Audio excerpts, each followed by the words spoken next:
Olá pessoal, tudo bem com vocês? Espero que todos estejam muito bem nessa semana que se passou, né, e que tudo de melhor aconteça para nós aí nessa semana que se inicia. Bom, eu sou o professor Isaac Aber, na nossa disciplina Geografia, Fundamentos e Metodologia, e nesta aula nós vamos trabalhar sobre continentes e oceanos. Posso adiantar para vocês que, na verdade, apesar de ter colocado no título continentes e oceanos, eu coloquei para poder fazer a ligação entre os dois conteúdos, mas nesta aula nós vamos trabalhar somente os continentes, ficando para a próxima aula o conteúdo oceanos, tudo bem? Então vamos dar sequência aí. Bom, então nós temos que, para falar, né, sobre continentes e oceanos, a gente precisa retomar nas teorias científicas que se tem para a formação dos continentes da forma que conhecemos na atualidade. Tá? E para a gente retomar, a teoria que é mais bem aceita pela comunidade científica mundial, né, tanto pelos argumentos, as provas que são apresentadas, é de um meteorologista, né, alemão chamado Alfred Wegener. E Wegener dizia o seguinte, que há aproximadamente 200 milhões de anos os continentes eles não tinham a mesma formação que nós conhecemos hoje, tá?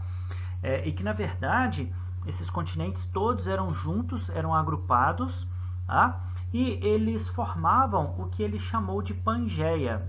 Tá? O Pangeia significa, é um termo do grego que significa toda a terra, né? E aí havia um único bloco de continente, né? E ele era todo envolvido por um único oceano que era chamado de Pantalassa. Tá? E aí, na percepção, na teoria de Wegener, ele vai dizer o seguinte, que passados alguns milhões de anos, né, tudo isso são milhões de anos, a Pangeia vai sofrer um processo de desfragmentação, né, de ruptura, né, vai se quebrar, vamos dizer assim. Isso a gente sabe hoje que é por conta da teoria das placas tectônicas, né? E aí essa ruptura vai gerar dois novos megacontinentes, né?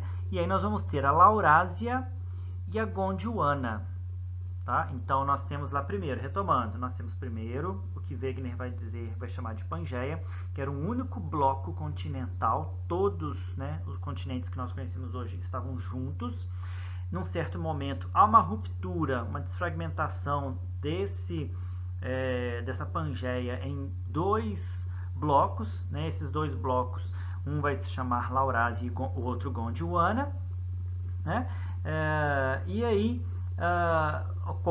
inicia esse processo todo de desfragmentação e formação do que nós conhecemos hoje como o continente, né? O início da formação do que nós conhecemos hoje desse continente.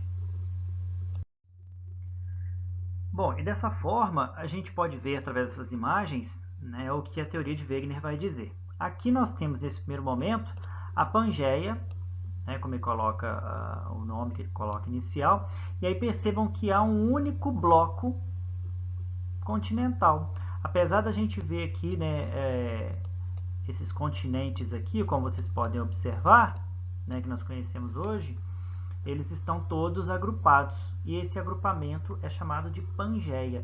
E o único oceano, né, que permeava todo esse grande continente, que é chamado de Pantalassa, como a gente pode ver aqui, é chamado de Pantalassa. E aí, de acordo com Wegener, passados alguns milhões de anos, nós vamos ter o seguinte, nós vamos ter uma ruptura, uma desfragmentação, né, uma quebra da Pangeia, né, por conta da movimentação tectônica que nós temos no nosso planeta. E aí vai se formar, né, dois megacontinentes que são Laurásia e Gondwana. Esses dois grandes continentes aí que vão surgir, essa ruptura vai surgir há cerca de 200 milhões de anos atrás. Tá? Então esta é a teoria de Wegener, é o que ele aponta nas suas percepções, né?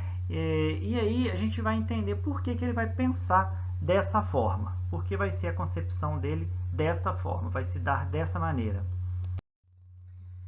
Mas olha só, aí talvez vocês podem pensar assim, como que Wegener vai chegar a essa conclusão, né? Vai pensar isso do nada, vai tirar isso do nada? Não, tá? Ele tinha argumentos bem concisos para isso, para a realização disso, tá? E aí, dois pontos que nos chamam a atenção em relação a isso, a essa teoria de Wegener, da Pangeia, e aí eu vou colocar para vocês. Ó, o primeiro é o seguinte: o contorno da costa americana com o da África, que visualmente possui um encaixe quase que perfeito. Quando você pega o globo terrestre hoje, você analisa, a costa brasileira se parece um encaixe, né? Como se fosse um quebra-cabeça mesmo que encaixasse. Se a gente chegasse e aproximasse a África do Brasil, né? O continente africano do Brasil, a gente vê o contorno muito parecido. Então essa foi a primeira observação que Wegener vai fazer, né? E a segunda descoberta, e aí que foi mais firme, mais segura mesmo, para ele fechar sua teoria, foi a descoberta de fósseis que eram encontrados tanto no Brasil quanto no continente africano. E aí, como esses fósseis, né, era impossível os fósseis que foram encontrados, esses animais, né, fazerem, né, irem da África até o Brasil, do Brasil até a África, isso era impossível. E a única explicação que ele vai, né, eles não teriam como atravessar o Oceano Atlântico todo, esses animais. Eram animais que não tinham nada, animais, por exemplo, que eram mamíferos, enfim, répteis, né, não teriam como atravessar todo o Oceano Atlântico. Então ele vai entender que em algum momento esses animais viveram juntos, né? Em algum momento eles viveram juntos. Então, o segundo ponto que chama mais atenção, né, que deixa mais claro isso, é que nós encontramos fósseis dos mesmos animais, tanto na África quanto no Brasil. Isso demonstra que em algum momento houve proximidade entre esses dois continentes. Importante salientar que a teoria de Wegener, no início quando ele colocou a sua teoria, ele foi ridicularizado, tá? As pessoas chamavam de louco, né? Porém, posteriormente, cerca de 30 anos depois da sua morte, a teoria dele é reconhecida como forma de explicação para a formação dos continentes como nós conhecemos na atualidade. Bom, então vamos lá, gente. Depois de falar a respeito da teoria inicial para a formação dos continentes e oceanos que nós temos hoje, né, na contemporaneidade, na atualidade, nós vamos então falar sobre os continentes, ok? Então vamos lá. Primeiro, os continentes, eles são porções de terras, né, que são cercadas, né, são terras que são imersas, que estão para cima, né, acima da água, que é cercado por água por todos os lados e que, diferentemente das ilhas, possui uma ampla extensão territorial. Que você poderia pensar assim, se o continente é uma terra emersa, cercada de água, qual a diferença de continente para ilha? A diferença está na extensão, no tamanho. Continentes são grandes extensões territoriais. Ilhas são extensões menores, mais reduzidas, ok? Essa é a diferença, né? Ambos são circundados por água, porém, né, os continentes são muito maiores. Né? E os continentes, eles também podem ser considerados como um agrupamento mais ou menos coeso das diversas terras, incluindo arquipélagos próximos entre si, como é o caso da Oceania. A gente vai ver melhor um pouquinho isso na Oceania, porque lá no continente da Oceania, o que nós vamos ter países e também ilhas, né? E aí o agrupamento dessas diversidades aí formam, né, esses arquipélagos, enfim, formam a Oceania, tá? A variação da conceituação de continente também interfere em seu número na Terra. Em algumas definições, só se pode considerar como continente uma área que apresente ambientes propícios para a habitação humana. Em outras abordagens, esse critério não é colocado. Eu só estou colocando para vocês isso para vocês entenderem que em alguns autores pensam de uma forma, outros pensam de outra. Tá? Então, para algumas áreas por não terem habitação humana, não podem ser consideradas como continente, né? Isso é o caso da Antártica, tá? Então, só para vocês terem essa ideia, mas a gente vai desconsiderar, a gente vai considerar a Antártica como um continente também.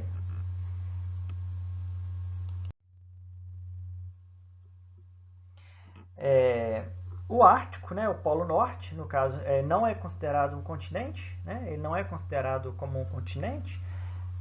Lembra lá em cima, né, no Polo Norte. No caso, o Ártico, ele não é formado por um conjunto de terras, mas apenas por gelo, diferente da Antártida ou da Antártica, que é formado por uma superfície terrestre recoberta por gelo, tá, gente? Então a gente não vai, por isso que a gente não tem um continente ártico, né? A gente não diz isso, porque lá não tem terra, lá é só gelo, né? É água congelada, diferente do Polo Sul, em que nós temos, né, a Antártida, e aí lá nós temos um pedaço de terra, né, uma extensão de terra coberta por gelo. Tudo bem? Vamos seguir. O menor dos continentes da Terra é a Oceania, né, que também é chamado de continente australiano, pelo fato de a Austrália ser vamos dizer assim, o maior país, né, desse continente, que não é considerado uma ilha, né? Sua extensão é de aproximadamente 8,5 milhões de quilômetros quadrados. Mais adiante, quando a gente for falar sobre a Oceania, eu explico melhor isso, eu falo melhor sobre essas questões aí. Bom, então vamos ver cada um dos continentes, né? Nós temos aí primeiro a Ásia, e aí vocês podem observar, né, a imagem que eu coloquei aqui para vocês, fazer a setinha aqui, né? E aí vai ter uma população aí de aproximadamente 45 milhões, desculpa, uma área de aproximadamente 45 milhões de quilômetros quadrados, né, uma população aí aproximada de 4,5 bilhões de habitantes, né, então já podem até chegar a uma conclusão aí de que é um dos continentes mais habitados, né? Número de países, né, 50, oceanos circundantes, glacial ártico ao norte, Pacífico a leste e Índico ao sul, ok? Então vamos ver aí algumas características deste continente. E aí, olha só, as características desse continente. O maior continente da Terra é a Ásia, que possui uma extensão territorial de 44,5 milhões de quilômetros quadrados, o equivalente a 1/3 de todas as terras emersas, né? Então, de todas as terras emersas no nosso planeta, 1/3 é do continente asiático. A Ásia também detém a maior quantidade de habitantes e, ao mesmo tempo, as maiores densidades demográficas, com os chamados formigueiros humanos, em algumas áreas da China, da Índia, do Paquistão e da Indochina.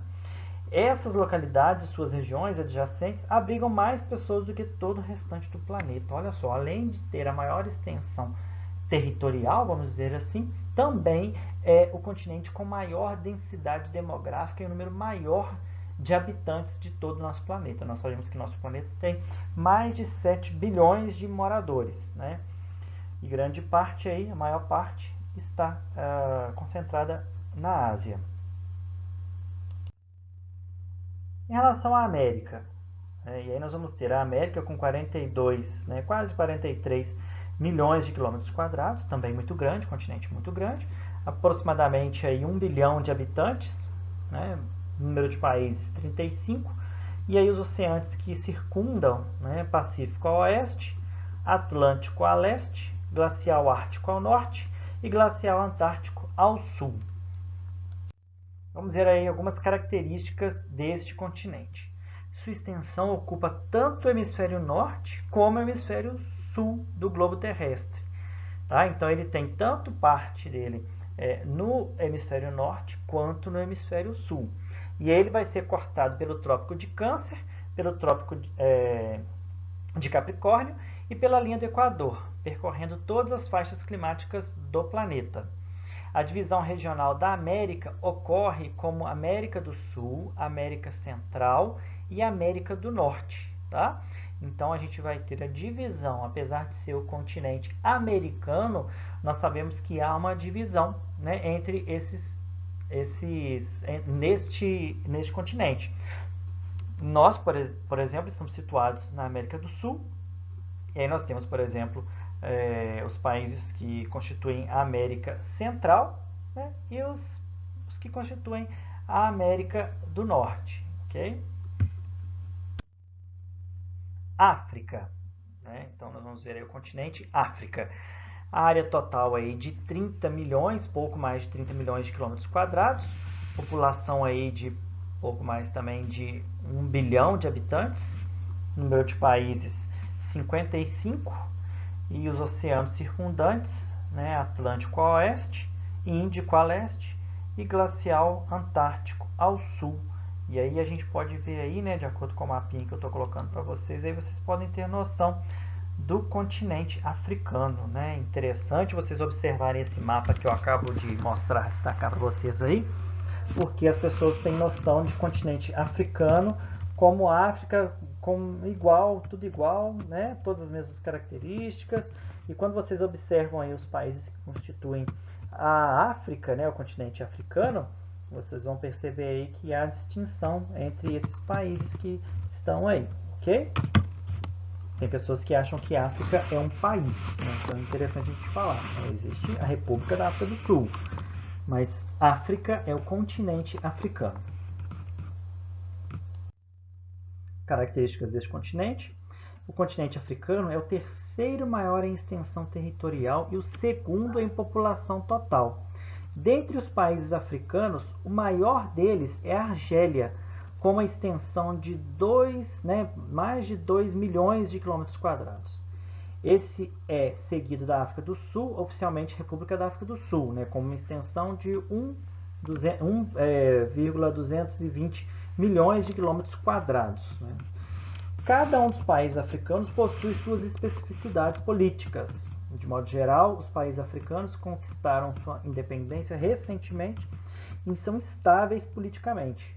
Existem no continente africano regimes ditatoriais, democracias fracas, além de monarquias. Então, o continente africano é um continente, além de ser conhecido pelas belezas que possui, né, mas também é muito conhecido pela pobreza que expressa e também pela grande quantidade de lutas armadas que existem entre tribos, né, principalmente questão de tribos. Por que isso aconteceu? Porque quando houve um tratado para a divisão dos países da África, não se levou em consideração as questões dos aspectos culturais, né, as tribos que existiam, né, eles meio que pegaram uma régua e traçaram, né, foram dividindo ali, principalmente os europeus, né, falando em relação aos europeus. E aí, no mesmo país, nós percebemos tribos que eram inimigas entre si. Né? Então, muitas guerras, muitos guerras civis que existem nos países que constituem o continente africano dizem respeito a esse momento. Aí nós temos a Europa, né, que aí eu coloco o mapa aí para vocês, conhecido como Velho Mundo, né, também conhecido como Velho Mundo.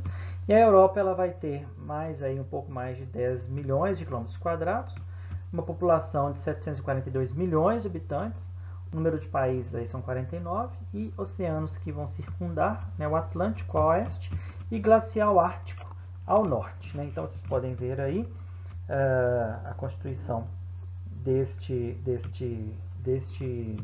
continente, ok? Características deste continente. Ao longo de um grande período, a Europa foi considerada o centro econômico do mundo, principalmente devido à sua localização geográfica, estando no centro do mundo, ou seja, entre os demais continentes. Apesar de outras supereconomias, como os Estados Unidos na América, a China na Ásia, a Europa ainda tem, né, grandes economias mundiais. É o caso da Alemanha, da Itália, do Reino Unido, da França, né? Enfim, são grandes potências mundiais. Né? E é chamado aí de Velho Mundo pela história que tem, né? Pela antiguidade que tem. Meio que se considera, né, que a civilidade iniciou ali. É claro que quando se pensa muitas vezes em que tudo iniciou na Europa, se desconsidera os habitantes, por exemplo, da Austrália, né, os índios, né, no Brasil também, enfim, em outras áreas, tudo bem? Mas é importante destacar a relevância do continente europeu em vários processos na história do mundo, né? Questão da Revolução Industrial, partindo da Europa, enfim, né? As conquistas que ocorreram, muitas delas conquistas marítimas, né? Partiram de países europeus, dos países europeus, né? Então a Europa realmente tem uma relevância histórica para a formação do mundo como nós conhecemos hoje, seja ela positiva ou negativa. A Oceania, que vai ter uma área de mais de 8 milhões, né, de quilômetros quadrados, população de mais de 37 milhões de habitantes, o número de países 14, né, e os oceanos que circundam a Oceania são o Pacífico ao leste e ao norte, o Índico ao oeste e glacial ao Antártico Sul. E aí nós podemos ver aí, estou destacando para vocês, aí vocês podem ver, né, os países e arquipélagos que constituem a Oceania. A Oceania é o continente mais isolado do mundo, né? Sua barreira geográfica fez com que fosse o último a ser descoberto pelos europeus, constituído por países e ilhas, né? Como eu havia dito, né? Então a Oceania ela é constituída por países e também por ilhas. Assim como na América e na África, a Oceania era ocupada por nativos antes da chegada dos europeus. Em pouco tempo, grande parte desses povos foram praticamente dizimados, assim como aconteceu no Brasil, e os que restaram reivindicam até os dias de hoje os seus direitos. Bom, e por último, e não menos importante, a Antártida ou Antártica. Tá? Vocês podem ver das duas formas e não está errado. Tá? A área de 14 milhões de quilômetros quadrados, né? A população aí, no caso, inexistente, porque quem habita ali são cientistas, né? Os que moram ali são cientistas, tá? O número de países, né? Atualmente 26 países possuem territórios nesse continente, tá? Então 26 países têm uma base, né? É o caso de países como o Brasil, tem base de pesquisa na Antártida, tá? Então a população que está lá são populações de outros países que foram para lá e tiveram que criar bases, porque a estrutura, né, o clima, né, as temperaturas não possibilitam vida na Antártica, né? Então é até considerado um deserto, né? Deserto significa ausência de vida. E se fosse para o homem sobreviver lá sem nenhum tipo de aparato, seria impossível, né? Então todos lá trabalham, né, com todo o suporte necessário para a sobrevida naquele lugar. E aí as características desse continente. A principal característica da Antártica é o fato de ser o continente mais frio e seco do planeta. Um grande deserto formado por enormes geleiras e coberto por gelo. As primeiras expedições realizadas e documentadas em direção ao continente ocorreram no século XVI. Né? E aí, o que acontece? Em alguns países, né, aqueles mais limítrofes ao sul, com maior proximidade com a Antártida, tentavam requerer para si, né, a propriedade da Antártida. E aí até que houve um tratado, né, chamado de Tratado da Antártida, assinado em dezembro de 1959, em Washington, nos Estados Unidos, que vai estabelecer que a Antártida é patrimônio da humanidade. Então muda-se a figura, né? Então é de todos. Né? De forma que todos os países, né, têm o direito de investigar esses, no caso, os 12 signatários aí que assinaram naquele momento, né, e outros que ingressaram depois, né, têm o direito de investigar e trocar informações científicas sobre o local, permanecendo sob regime de cooperação internacional. Então, muitas pesquisas são realizadas dentro das bases dos países no continente antártico. Bom, pessoal, assim a gente finaliza a aula de hoje e aí nós vamos seguir aí com as atividades para a fixação do conteúdo. Um grande abraço a todos, tchau, tchau.